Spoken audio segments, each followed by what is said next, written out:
साथियों, मुझे बतलाया गया है कि फॉर्च्यून 500 कंपनीज पॉलिसी के तहत उत्तर प्रदेश सरकार ने इस 70 एकड़ भूमि को 75% सब्सिडाइज दर पर उपलब्ध कराया है।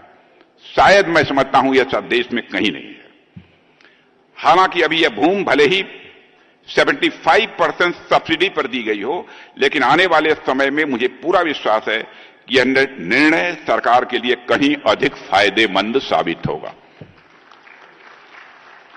इस भूमि से भविष्य में सरकार को अनेक प्रकार के इकोनॉमिक बेनिफिट्स यानी आर्थिक लाभ भी प्राप्त होंगे और यह क्षेत्र विकास का एक मजबूत केंद्र बनेगा। मैं योगी जी के बारे में कह सकता हूं, मैं समझता था कि आप राजनीति के ही माहिर हैं, लेकिन मैं तो इस नतीजे पर पहुंच गया कि आप तो अर्थशास्त्र में भी माहिर हैं। कैसे मुनाफा कमाया जा सकता है, इसकी कला आपको अच्छी तरह मालूम है। और हमारे प्रधानमंत्री मोदी जी जिस तरीके से देश को चला रहे हैं और अंतर्राष्ट्रीय जगत में भारत का मस्तक जिस तरीके से उन्होंने ऊंचा किया है, बहनों भाइयों, इसकी जितनी भी सराहना की जाए कम है। मैं तो कहता हूं भारत के बारे में,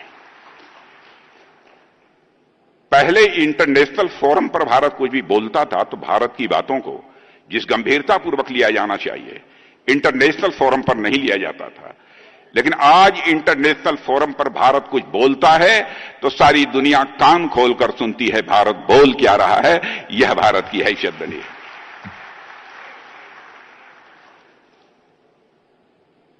और भारत तेजी से आगे बढ़ रहा है। हमारे उत्तर प्रदेश का भी एक मेजर कंट्रीब्यूशन है उसमें। और प्रधानमंत्री जी के मार्गदर्शन में 2030 तक उत्तर प्रदेश को $1 ट्रिलियन की अर्थव्यवस्था बनाने का लक्ष्य जो मुख्यमंत्री जी ने निर्धारित किया है वह प्राप्त होकर रहेगा, क्योंकि हमारा जो लंबा राजनीतिक जीवन का अनुभव है, जो कुछ भी देखा है, सीखा है, उस आधार पर मैं कह सकता हूं।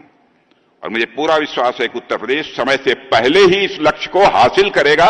मुझे तो ऐसा लग रहा है, समय से पहले इस लक्ष्य को हासिल करेगा।